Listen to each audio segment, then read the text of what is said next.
अस्सलामुअलैकुम everyone, welcome to जोर का जोर। मीरब जीशान की तरफ से आपको बहुत बहुत खुशामदीद। यकीनन आप सब बिल्कुल ठीक होंगे और फाइनली वो घड़ी आ गई जिसका हमें बेसब्री से इंतजार था, यानी चैंपियंस ट्रॉफी के हवाले से अब जाकर खबरें आना शुरू हो गई हैं। वरना तो हम एक ही अलाप जो है वो रोज एक ही राग हम अलाप रहे थे अपना, कोई ऐसी नई बात थी नहीं हमारे पास कि हम उसको डिस्कस करते। लेकिन आज हमारे पास फाइनली कुछ नई अपडेट्स ऐसी आई हैं, कुछ लूप होल्स ऐसे अनकवर हुए हैं कि उनके बारे में बात करना बहुत इंपॉर्टेंट है। And plus we will talk about Pakistan and South Africa, जो कल मैच हुआ, बहुत ही शानदार अंदाज में पाकिस्तान ने अपना मैच विन किया।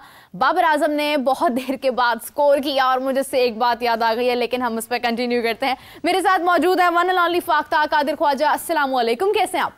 वालेकुम अस्सलाम, शुक्र अल्लाह का। मेरा बिल्कुल ठीक है, अल्हम्दुलिल्लाह। आपको कुछ लाने के लिए कहा था, आप भूल गए शायद। क्या? आपने कल एक वादा किया था, इतनी बड़ी हमारी आवाम है। कौन सा वादा किया? 53,000 पीपल। कोई नहीं किया था, मैंने कहा था अल्लाह करेगा वो 70-80 स्कोर करेगा, 100 स्कोर करेगा। चलें जी, ये मोहब्बत है इनकी। वैसे कहते हैं बाबर करे तो हम उन पे 100 केक कुर्बान है, 100 पिज्जा कुर्बान है। 100 करे तो फिर ना 100 पे 2 पिज्जे बस कर दें, बस कर दें। इनका कल वाला क्लिप मैं स्पेशली दोबारा अपलोड करवाऊंगी। आदर छोड़े इन बातों को, आपसे वैसे ही उम्मीद ही ऐसी थी। मुझे सबसे पहले ये बताएं आप कि कल finally the day came when Babar Azam and Rizwan made a partnership. और सिर्फ पार्टनरशिप नहीं, बल्कि बाबर आजम ने 73 रन बनाए, दूसरी जानेब रिजवान ने 80 रन बनाए, बहुत ही शानदार अंदाज में। देखिए, मैं अगर पर्सनली थोड़ा क्रिटिकली देखूं तो इट वाज अ स्लो, हम काफ़ी स्लो रन रेट के साथ जा रहे थे। लेकिन the good thing is that कि 50 ओवर्स का मैच था, कोई इतनी खास जल्दी नहीं थी, बॉलिंग भी कोई बहुत मुश्किल नहीं थी, तो हमने उसका फ़ायदा उठाते हुए फाइनली बाबर आजम ने बाउंड्रीज भी लगाई और बहुत शानदार अंदाज में जो है वो हाफ सेंचुरी करते हुए उन्होंने 73 रन बनाए, एंड रिजवान एज वेल। क्या कहना चाहेंगे इस हवाले से? चलें, अच्छी चीज़ है कि कुफर टूटा खुदा खुदा करके। तो वो बेसिकली बाबर की 21 इनिंग हमने कल भी डिस्कस किया था कि 21 इंटरनेशनल इनिंग्स हो चुकी है जिसमें उसने 50 नहीं किया अभी तक। तो शुक्र अल्लाह का कि 22वीं इनिंग में उसने 50 करके 70 भी कर लिया और 70 हमने कहा था तो वो उसने कर लिया। आपने कुछ और भी कहा था, लेकिन चले उसके लिए जिगरे और हौसले की बात होती है। जी जी, मैं तो दुकान ही ना पा रहा हूँ डेली। खैर वो मुझे पता है पीछे से जो है वो लोग काफ़ी कह रहे होंगे कि जी ये क्यों नहीं मंगवा रहा इसको पिज़्ज़ा मंगवाना चाहिए तो मंगवा लागे यार पिज़्ज़ा भी।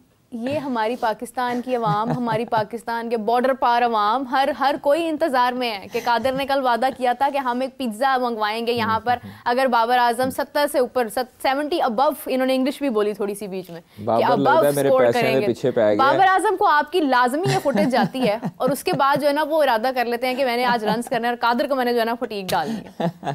नहीं मंगवाऊंगा पिज़्ज़ा, और मैंने बात की है, बिल्कुल मंगवाऊंगा, इसमें कोई दो राय नहीं है।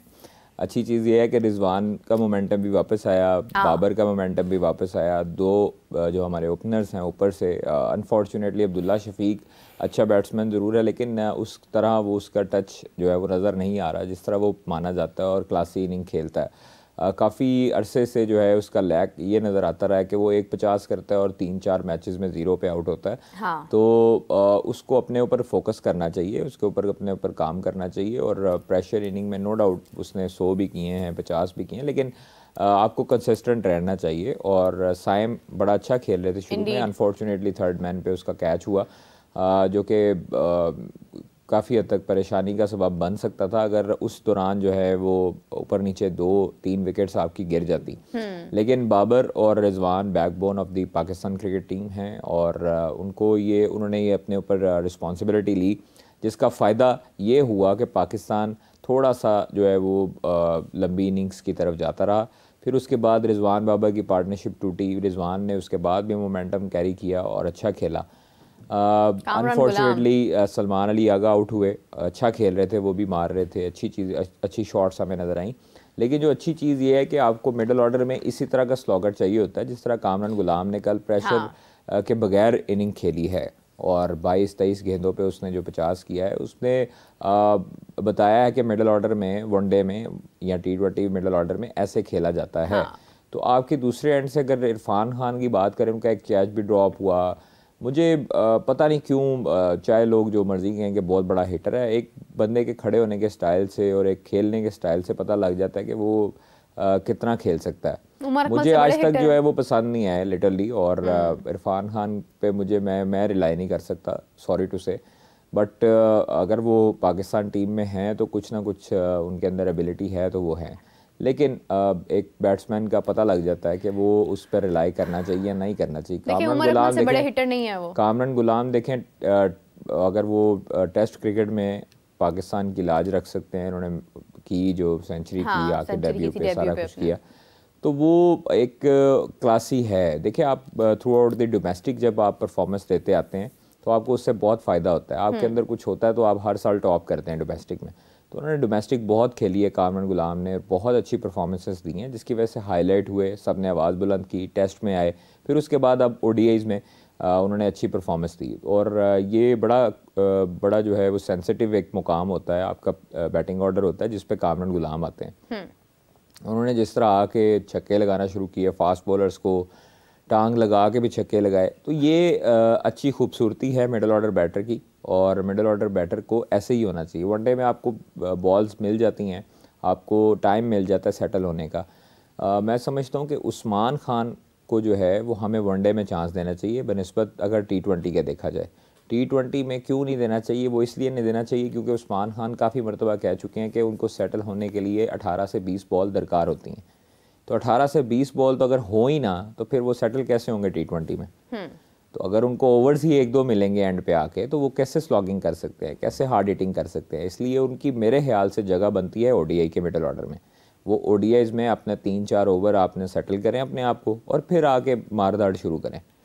तो इसलिए उनको कैरी करना चाहिए ओडीआई में मेरे ख्याल से T20 की निस्बत। इरफान खान को हमें T20 में रखना चाहिए। इरफान खान को ओडीआई में मुश्किल है, जगह उनकी बनती दिखाई नहीं दे रही अगर आगे से फ़खर जमान या इमाम शामिल होते हैं तो दूसरी चीज़ है सलमान अली आगा अच्छे हमें बैटर मिले हैं मिडल ऑर्डर में। उसके बाद रिजवान हैं हमारे, उसके बाद आप कामरान गुलाम पे रिलाई कर सकते हैं। उसके बाद अगर आप मिडल ऑर्डर की बात करें तो आपके पास 1-2 ऑप्शन और आ सकती हैं यंगस्टर्स में से, जो कि उमैर बिन यूसुफ हैं, जो कि हसीबुल्लाह के तौर पे हैं।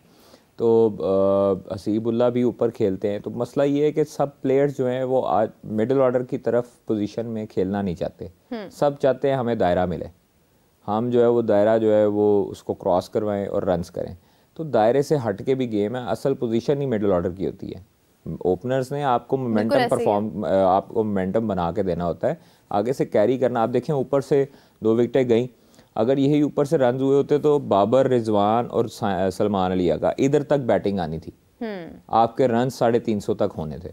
लेकिन फिर भी जिस तरह की कल विकेट थी, सारा कुछ था, केप टाउन में यहाँ पर जो है वो बड़े बड़े रिकॉर्ड बने हुए हैं और जल्द आउट भी हुए हुए हैं। तो यहाँ पे 300 रन चेस करना बहुत मुश्किल होता है। तो इसलिए मैं हैरान हूँ कि साउथ अफ्रीका ने टॉस जीत के कैसे बैटिंग दे दी पाकिस्तान को, और उनको शायद खुद करनी चाहिए थी उस दौरान में। फैसला गलत हो गया। और इसके साथ आप देखिए कि बॉलिंग भी उनकी बहुत ए ग्रेड नहीं थी। ऑल्दो अच्छी फील्डिंग है उनकी, मगर फील्डिंग भी कल उनकी काफ़ी प्रेशर में, मुझे लगता है साउथ अफ्रीकन्स का ये एक प्रॉब्लम है कि वो प्रेशर में आ जाते हैं लास्ट मोमेंट पर।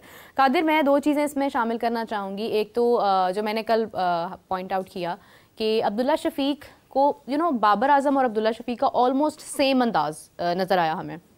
अब्दुल्ला शफीक जिस बॉल पर आउट हुए हैं, जिस तरह का उन्होंने उनके बैट की फॉर्म थी, like he was handling the bat थोड़ा टेढ़ा, एंड बाबर आजम उसी बॉल के ऊपर जो है वो बाउंड्री लगा रहे थे बिकॉज बाबर आजम का बैट सीधा था। ये उन्होंने बड़ा टेक्निकली कल स्क्रीन के ऊपर दिखाया, मेरे पास उसका स्क्रीनशॉट भी है, कि दोनों को का अंदाज एक है, सिर्फ बैट की पोजीशन थोड़ी सी फ़र्क है। इतना सा एक प्रॉब्लम है जो अब्दुल्ला शफीक को समझ नहीं आ रहा, और वो इसी अंदाज में जो है वो आउट होते आ रहे हैं। देखिए, अगर आपको, मुझे और ब्रॉडकास्टर्स को ये चीज़ें समझ आ गई हैं ना, तो फिर जो 7 कोचेज़ हैं, हाँ, उनको ये चीज़ें नज़र क्यों नहीं आती? जो एनालिस्ट है भाई वो क्यों नहीं बता रहा?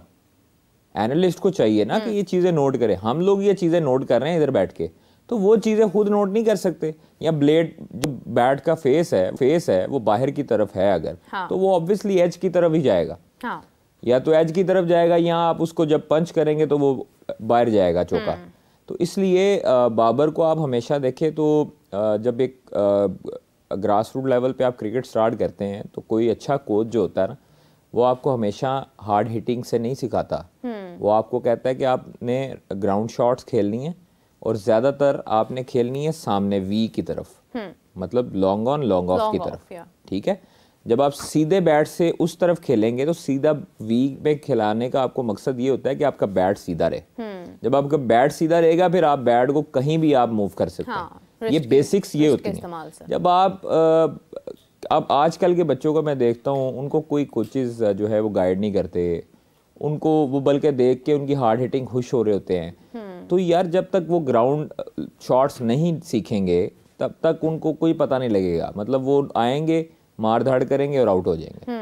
तो ये क्रिकेट नहीं है। क्रिकेट असल हुसन ही उसका ग्राउंड है कि आप ग्राउंड शॉट्स डेवलप करें। बाबर जो है वो क्यों बाहर फेंकने से डरता है या मतलब घबराता है, उसकी बेसिक ये बनी है कि उसको ग्राउंड शॉट से डेवलप किया गया। वो जब तक ज़मीन में खेलता है, ग्राउंड के तरफ चारों तरफ खेलता है, तो उसके रन्स भी आते हैं, उसका मोमेंटम भी बनता है। और जब आप बैट्समैन एक सेट हो जाता है ना, तो उसको बॉल जो है वो काफ़ी हद तक उसको फुटबॉल नज़र आना शुरू हो जाता है और फिर जिधर जाता है दिल उसका वो मारता है। ठीक है, तो ये चीज़ें मिडल ऑर्डर में बहुत ज़रूरी हैं कि आपको थोड़ा सा ग्राउंड शॉट्स भी आनी चाहिए, आपको स्लॉगिंग भी आनी चाहिए। आप जब आपके रूम में आए बॉल आप उस टाइम उसको मारें। तो ये अब्दुल्ला शफीक के साथ प्रॉब्लम काफ़ी हद तक चल रही है। हाँ, सीधा बैट उसका भी है अब्दुल्ला का। अब्दुल्ला जब सीधी शॉट्स मारता है बड़ी खूबसूरत टाइम करता है, सारी चीज़ें अच्छी हैं। समझ से बाहर है कि वो परफॉर्म रेगुलर क्यों नहीं करते। एक मैच में परफॉर्म करते हैं, अगले में डल हो जाते हैं, अगले में करते हैं, फिर उसमें तीसरे में आउट हो जाते हैं। उनको कंसिस्टेंसी लानी चाहिए। जा रहा है उनका, हमें सपोर्ट करना चाहिए। आई विश के वो जल्दी कम बैक करें। हमारे लिए ये हमारे तमाम क्रिकेटर्स बड़ी एक अहमियत रखते हैं और इनका वापस आना ही हमारी टीम के अंदर एक मोमेंटम जो है वो पैदा करता है। कल साइम की एक शॉट बहुत शानदार शॉट थी जो मैंने बार बार देखी that was close to the helicopter shot of MS Dhoni. मुझे याद था, मैंने उनको देखा बाकायदा, लेकिन वो कलाइयों का थोड़ा सा इस्तेमाल था वहाँ पर। हम इसको कह सकते हैं कि it was an upper cut flick shot, जिसमें उन्होंने जो जंप करके, मैं कहती हूँ भाई ये फिटनेस का लेवल है, इसकी हमें ज़रूरत है। एक शाहीन की फिटनेस जो मैंने ऑब्जर्व की थी कि जब उनको मतलब आउट कंसीडर हो गया था, उनको जो एक बैलेंस था, जिस तरह से उन्होंने अपने पाँव जमाए रखे थे, लेकिन उसके बावजूद वो खैर कंसीडर नहीं हुआ, आउट हो गए वो। इसी तरह से साइम की कल फिटनेस देखकर मैं बहुत खुश हुई कि यार हमारे यंग प्लेयर्स में वो एक पोटेंशियल है, वो फिटनेस का लेवल है कि अगर हम इनको ठीक से ग्रूम करते हैं तो ये कितने आगे जा सकते हैं। देखिए, साइम के अंदर नो डाउट बहुत पोटेंशियल है और साइम अयूब जिस तरह का बैट्समैन है अभी बहुत उसकी कम उम्र है, बहुत क्रिकेट बाकी है, बहुत कम उम्र है। और इस उम्र में इस तरह का कॉन्फिडेंस और इस उम्र में इस तरह की शॉट्स डेवलप करना और मारना, ये एक बिल्कुल ऐसे ही होता है और ये गॉड गिफ्टेड है। एक दूसरी चीज़ है कि वो प्रेशर को नहीं लेता अपने ऊपर। जब आप प्रेशर ज़हनी तौर पे सवार कर लेंगे ना अपने आप, हालांकि कितनी इनिंग्स में फ्लॉप हुआ, चांस उसको मिला प्रॉपर, लेकिन कितनी इनिंग्स में फ्लॉप हुआ, 27-28 इनिंग्स में फ्लॉप हुआ, लेकिन हिम्मत नहीं हारी। यही एक जज्बा होना चाहिए कि जब आप जाते हैं ग्राउंड में उस टाइम आपने यही सोचना है ये मेरा अब जो है वो नई शुरुआत है, तो इसको नया करना है। बैक साइड जो पीछे गुजर गया माजी में उसको आप छोड़ दें, जो अब होने जा रहा है अब उस पर तवज्जो दें। तो इसलिए साइम के पास शॉट्स हैं, फिजिक भी अच्छी है उसकी और वो जिधर चाहे मार सकता है, मतलब लेग साइड पे भी मार सकता है, कट अपर कट भी मार सकता है उनके पास। हाँ बिल्कुल, ऑफ साइड पे भी मार सकता है, लेग पे बहुत स्ट्रॉन्ग है। मतलब लेग पे जो उसकी बॉल आती है, अच्छा वीकनेस भी लेग पे ही है। मतलब मुतअद्दिद मरतबा वो जो है वो नो लुक शॉट मारते आउट हुए हैं और उसी पे ही उसके हिट भी जाते हैं, उसी पे ही उसके हिट जाते रहे। तो ये एक आपकी कामयाबी होती है कि आप उसको डेवलप करें, शॉर्ट स्कोर मज़ीद बनाएं।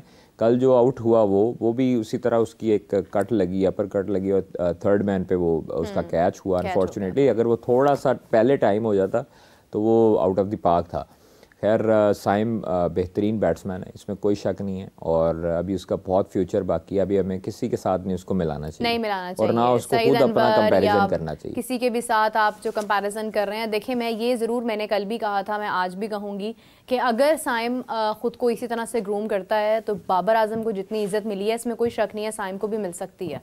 लेकिन उसके लिए जो है ना वो बड़ी क्रिकेट बाकी है और स्पेशली जो है ना वो होल्ड बहुत बाकी है आपका अपने ऊपर, क्योंकि अगर आप उससे बाहर निकल जाते हैं किसी और डायमेंशन में तो फिर अच्छे भले क्रिकेटर्स भी हमने जो है वो उनको बैड पैच में जाते हुए देखा है। एक छोटा सा स्टैट्स आपके साथ मैं शेयर करूंगी और उसके बाद फिर हम चैंपियंस ट्रॉफी की तरफ बढ़ते हैं कि 10 ODI इनिंग्स बाबर आजम की हम डिस्कस कर लेते हैं। It's very interesting.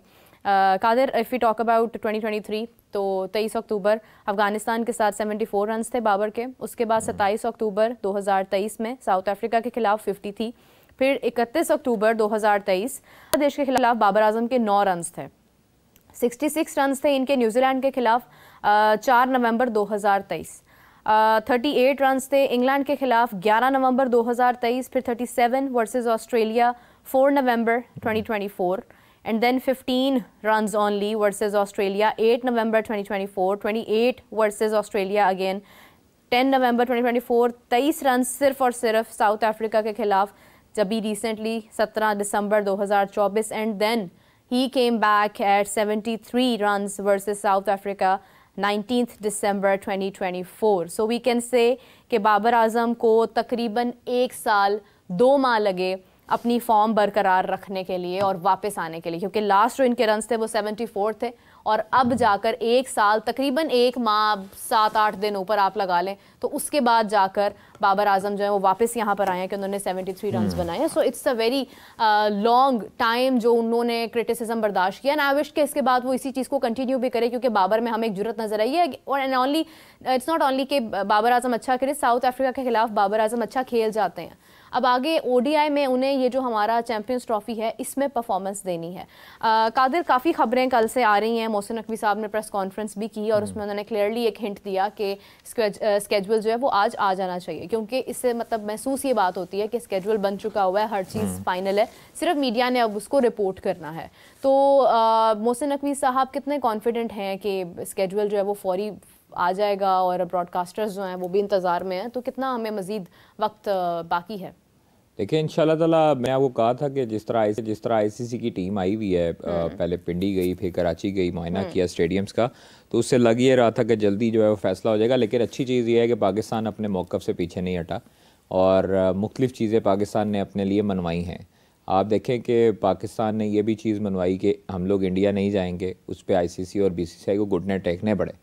आईसीसी ने बाकायदा तौर पर ऑफिशियल इसका ऐलान किया कल, और उन्होंने कहा जी कि फ़ीएन फार्मूले के तहत होंगे आइंदा 3 साल के लिए, 2024 से 27 तक।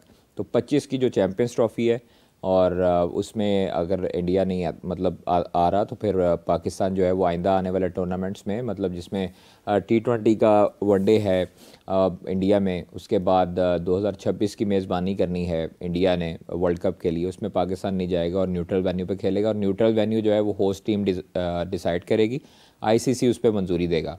दूसरी चीज़ ये है कि जो हमें सोर्सेज से ये पता लगा कि जो पाकिस्तान अगर नहीं आ रही इंडिया और इंडिया पाकिस्तान ही जाएगा, तो फिर इसके लिए कंपनसेशन की जो तैयारी है वो कर रहे हैं कि ट्राई नेशन सीरीज़ या 4 नेशन सीरीज़ एक करवाई जाए, और वो भी न्यूट्रल वेन्यू पे हो, जिसमें 4 टीमें शिरकत करें, या 3 मुल्क की टूर्नामेंट हो जिसमें इंडिया, पाकिस्तान और तीसरी कोई टीम हो, जैसे एफ्रो होता था।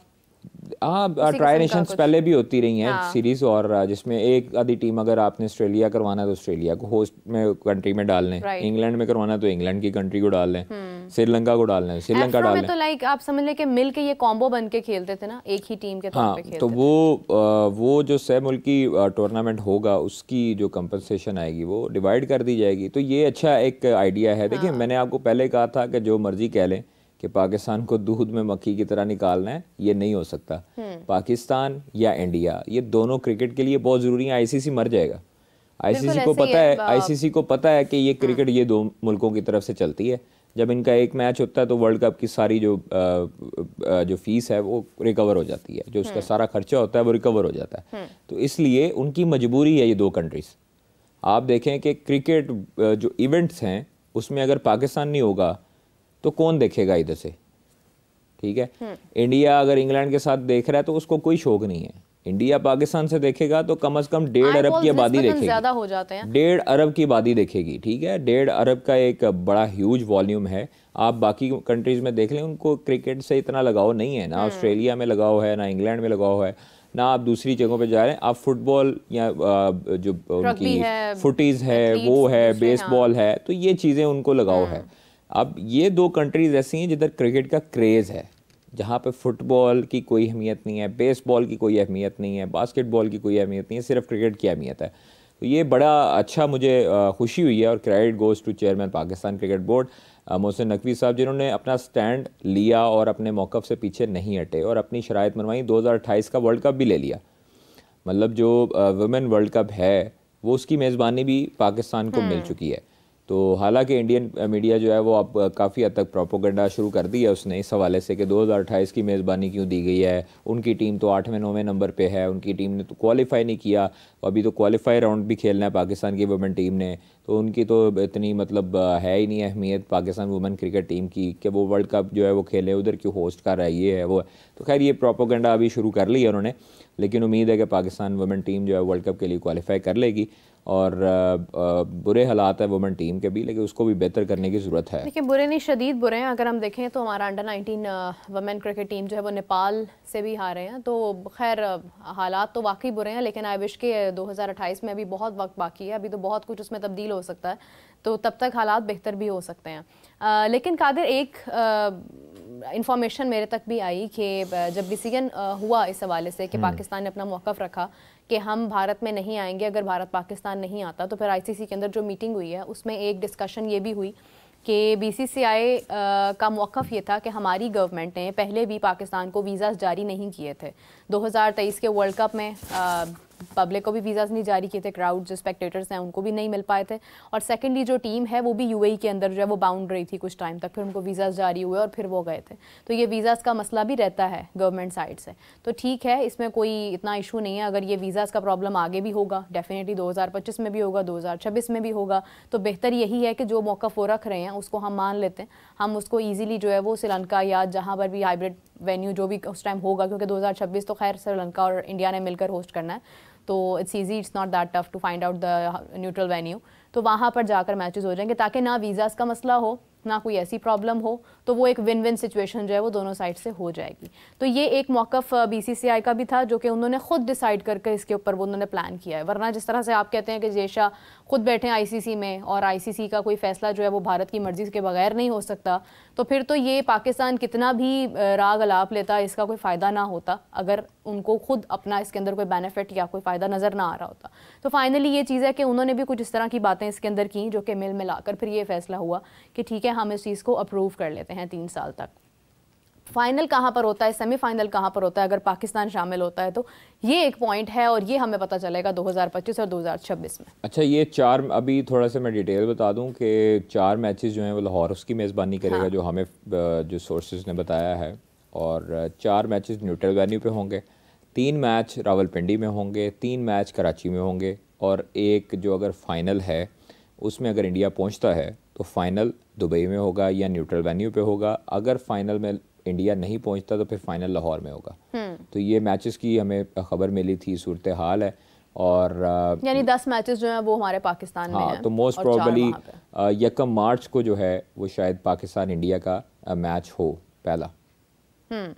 1 मार्च को, यानी वही बात है ना कि स्केजुअल आ चुका हुआ है किसी हद तक, सिर्फ उसको मीडिया ने अब क्लियरली रिपोर्ट करना है, उसी चीज़ का इंतज़ार है, और उसके बाद फौरी तौर पर ये तमाम चीज़ें सामने आ जाएंगी।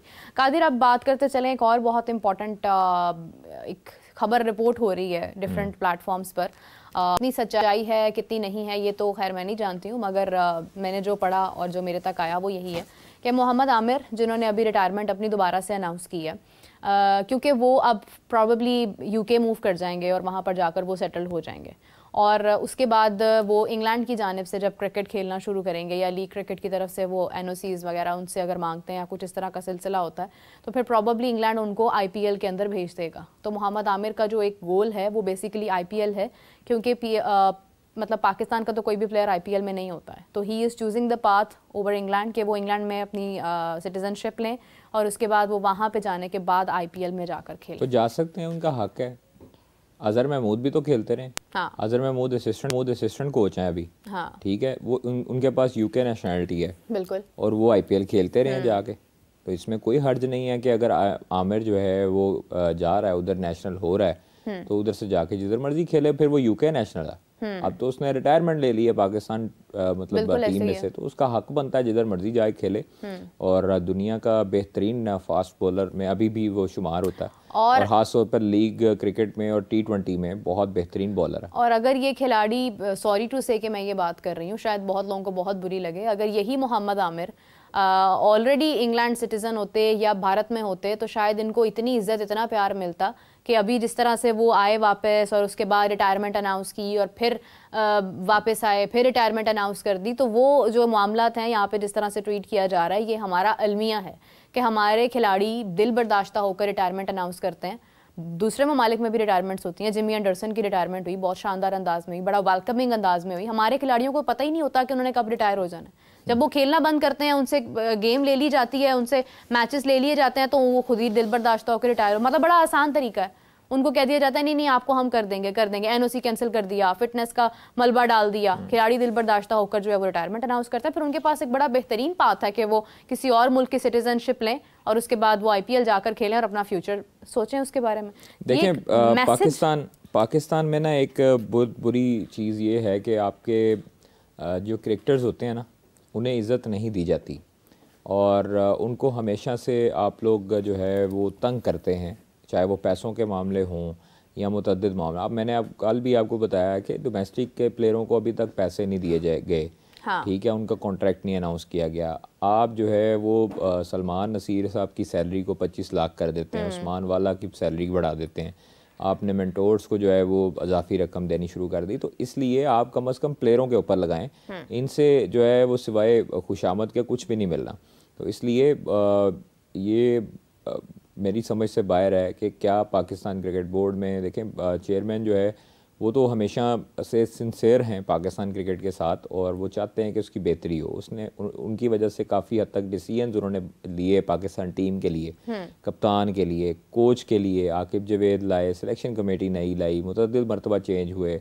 वहाब रियाज जो उनके साथ नथी किए जाते थे, उन्होंने उसको उसके ऊपर मतलब किया, कोई उसने ज़ीरो टॉलरेंस रखी। तो ये चीज़ें देखें, उनके जो मशीर, उनके आसपास लोग हैं, उनको सोचनी चाहिए कि वो कम से कम अपनी नहीं तो उनकी इज़्ज़त का ख्याल कर लें कि कम से कम पाकिस्तान क्रिकेट को अगर कोई सिंसियर चेयरमैन मिला है तो उसको बेहतर बनाने के लिए, उसकी बेहतरी के लिए कुछ ऐसे मशवरे दिए जाएँ, कुछ ऐसी चीज़ें करवाई जाएँ जिससे पाकिस्तान क्रिकेट का, क्रिकेटर्स का भला हो। आप क्रिकेटर्स के ऊपर लगाएंगे तो आपको ऑलरेडी रिटर्न में आएगा और आपकी ब्रांडिंग होगी। तो आपके पास इतने बड़े क्रिकेटर्स हैं, इतने बड़े नाम हैं, उनसे आप ये चीज़ें और ये फ़ायदे नहीं ले सकते, उनको फ़ायदे नहीं दे सकते, तो फिर अल्लाह ही हाफ़िज़ है।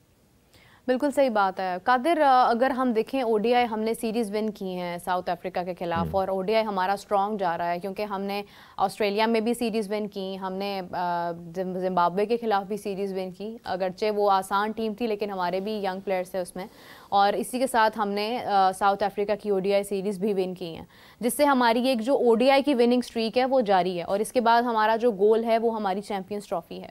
तो हम किस टीम के साथ जा सकते हैं? हमने पहले बहुत बार मुतअद्दिद बार जिक्र किया इसके बारे में कि हमारा ओपनिंग पेयर ये होना चाहिए, इमाम को होना चाहिए, फ़खर जमान को होना चाहिए, और दोनों परफॉर्मेंसेस भी दे रहे हैं चैम्पियंस कप में भी अच्छे स्ट्राइक रेट के साथ अच्छा खेलते हुए नज़र आ रहे हैं। लेकिन अभी ये जो हमारा पूल है, जिस तरह से साइम अयूब हैं, दैन अब्दुल्ला शफीक हैं, बाबर रिजवान हैं, शाहीन नसीम शाह हैं, हारिस रऊफ हैं, दैन सलमान अली आगा, कामरान गुलाम, इरफान, तो इन प्लेयर्स के साथ हम क्या एक्सपेक्ट कर रहे हैं? इनमें से कौन से नए प्लेयर्स जो हैं वो डेफिनेटली अपनी जगह बरकरार कर चुके हैं चैम्पियंस ट्रॉफी में? देखें, साइम अयूब होंगे और वो डेफिनेटली स्क्वाड का हिस्सा होंगे, बाबर, रिजवान। उसके बाद मेरे ख्याल से मुझे जहाँ तक लगता है कि आपको शान मसूद, सऊद शकील को सोचना चाहिए और कंसिडर ज़रूर करना चाहिए। लेकिन नहीं करेंगे, अगर करना होता तो सीरीज़ में शामिल करते हैं। मैं ये समझता हूँ कि उसको लाजमी करना चाहिए। आपके पास मिडल ऑर्डर स्ट्रांग हो जाएगा। चैम्पियंस ट्रॉफी है, कोई मामूली गेम नहीं है। ये आम सीरीज़ का प्रेशर और एक इवेंट का प्रेशर जो है उसमें ज़मीन आसमान का फ़र्क होता है। तो नो डाउट आपकी होम कंडीशंस होंगी, लेकिन आपको चाहिए कि आप उन बैट्समैन, उन बॉलर्स के साथ जाएँ जो आप जिनके ऊपर रिलाई कर सकते हैं, मतलब जिनको एक्सपीरियंस हो आईसीसी इवेंट का प्रेशर बर्दाश्त करने का। सऊद शकील अच्छा खेलता है, शान मसूद अच्छा खेलता है, आपका मिडल ऑर्डर स्ट्रांग हो जाएगा। साथ कामरान गुलाम है, सलमान अली आ गए, आपका मज़ीद मिडल ऑर्डर जो है उसमें पॉलिश हो जाएगा। आपके पास बॉलिंग में आप देख लें कि नसीम है, हारिस है, शाहीन है। शाहीन ने माशाल्लाह जिस तरह गुज़श्ता रोज़ बॉलिंग की है, हारिस ने बॉलिंग की है, बेहतरीन बॉलिंग की है, लेकिन अनफॉर्चुनेटली हारिस को विकेट नहीं मिली। असल मोमेंटम हारिस ने प्रेशर बरकरार रखा और क्लासन को जो है उनके साथ उनको जो है वो काफ़ी टफ टाइम दिया। हालांकि क्लासन और मिलर जब खड़े थे तो उस टाइम पे सूरत हाल कुछ भी हो सकती थी। लेकिन अच्छी कप्तानी की। रिजवान को इस चीज़ का क्रेडिट जाता है कि उसने 3 कंसेक्यूटिव सीरीज़ जीती हैं। पहली मरतबा कोई ऐसा कप्तान आया जिसने कोई 3 अवे सीरीज़ जो है वो कंसेक्यूटिव जीती हों। और बड़ी टीम, मतलब आप देख लें, साउथ अफ्रीका बड़ी टीम, ऑस्ट्रेलिया बड़ी टीम है, तो ये बड़ी टीमें हैं। और बड़ी टीमों के खिलाफ भी हमारे तमाम नए प्लेयर्स हैं, हम अपने टॉप स्ट्रेंथ के साथ नए लड़कों के साथ गए, नए लड़कों को मौका दिया, लेकिन फिर भी शुक्र अल्लाह का कि हम लोग सीरीज जीत गए। और दूसरी चीज़ है कि आपके जो फास्ट बॉलर्स में हैं अभी, आप देखें कि वसीम जूनियर भी रिकवर कर चुका है, एहसान उल्लाह भी रिकवर कर चुका है। क्योंकि एहसान उल्लाह अब कितनी लंबी बॉलिंग नहीं कर सकता, डॉक्टर्स शायद उसको मना करें। अभी फिलहाल तो हम रिस्क नहीं ले सकते। हाँ, आपके पास आप देखें, आपके पास ज़मान खान भी मौजूद है, फिर उसके बाद आपके पास जो फास्ट बॉलिंग में हैं वो उसके आमिर जमाल भी मौजूद हैं जो कि बैटिंग भी कर सकते हैं। तो आपका ये स्क्वाड जब 18 का बनेगा या 15 का बनेगा तो उसमें आपने सोच विचार करके रखना है कि आपने किसको जो है वो इन रखना है और किसको आउट रखना है, और वो लड़के रखें जो आपके जो फाइनल 15 हों। हाँ। मतलब अगर कोई साइम आउट होता है तो साइम 2 मैचों में नहीं परफॉर्म करता तो उसकी जगह इमाम अगर परफॉर्म करता है तो वो आपके स्क्वाड में से रद्दोबदल होता है। मुझे लगता है कि इमाम को भी बात अच्छी नहीं लगेगी कि साइम अगर परफॉर्म नहीं करते तो वो उनकी रिप्लेसमेंट के तौर पर वहां पर रहें। इमाम कोई बात नहीं, टीम है पाकिस्तान की, देखें मैं खेलूं पहले। आप देखें कि इमाम जो अभी चैंपियंस T20 में वो बेहतरीन परफॉर्मेंस दे रहा है। कल परसों भी उसने बहुत आला जो है वो बैटिंग की। फिर उसके बाद उसने पहले वनडे कप में जो हुआ, कायदम ट्रॉफी हुई, फिर उसमें बड़ी अच्छी परफॉर्मेंस दी, वनडे कप में भी अच्छी परफॉर्मेंस दी। तो वो अब डोमेस्टिक खेल रहे हैं, डोमेस्टिक खेल के अपने आप को प्रूफ कर रहे हैं। अब और पाकिस्तान क्रिकेट बोर्ड को क्या चाहिए कि मतलब उनसे क्या निकालना है और उन्होंने। हाँ। इसलिए सिलेक्शन कमेटी को ये चाहिए कि अज़हर अली को, असद शफीक को, आकिब जवेद साहब को और अलीम डार साहब को कम से कम निगाह रखें लड़कों पर। असद शफीक चूँकि अभी इस टाइम पे पिंडी में मौजूद है, वहाँ पे देख रहे होंगे चैंपियंस T20 कप, लेकिन हाँ बिल्कुल, लेकिन उनको नज़र रखनी चाहिए लड़कों के ऊपर। उनको मेरिट डिमेरिट्स पर ही खेलना चाहिए, उनको पसंदीदा और नापसंदीदा लड़कों पर नहीं जाना चाहिए। ये जब टूर्नामेंट्स हो रहे होते हैं ना हमारे डोमेस्टिक के या कोई दूसरे, तो उनमें नज़र रखने वाले लोगों की नज़रें कहीं और ही होती हैं। टीम खेल रही होती है और उनको सिर्फ स्टैट्स नज़र आ रहे होते हैं।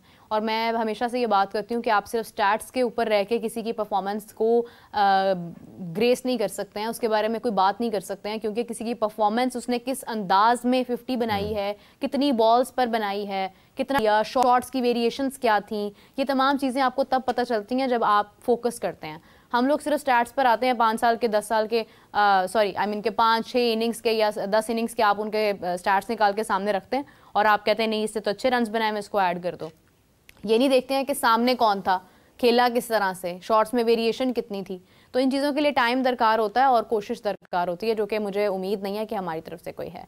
And again I will say at the ending note कि मुझे फ़खर जमान और साजिद खान के ऊपर बहुत भरोसा है कि अगर वो हमारी चैम्पियंस ट्रॉफी में होते हैं तो उनकी बात ही और होगी, उनका एक इम्पैक्ट ही और होगा दूसरी टीम्स के ऊपर। Do you agree with me? बिल्कुल सही बात है। फ़खर जमान बहुत ज़रूरत है टीम की। ऐसा बैट्समैन जो है वो जो कि प्रेशर अकेला जो है वो लेता है और फिर पूरा अकेला सिंगल हैंडेडली जितवाता है पाकिस्तान टीम को। ऊपर से प्रेशर, जब आपके तेज़ शॉट्स लगते हैं तो बॉलिंग साइड पे प्रेशर जाता है। दूसरी चीज़ है साजिद खान बहुत अच्छा बॉलर है, नो डाउट। इब्रार के साथ मैं समझता हूँ इब्रार और आपके जो दूसरे स्पिनर हैं सलमान अली आगा, उनके साथ बड़ा अच्छा एक शमूलियत हो सकती है, क्योंकि आपके पास ज़्यादा तौर पे 3 स्पिनर आपने शामिल करने ही करने हैं।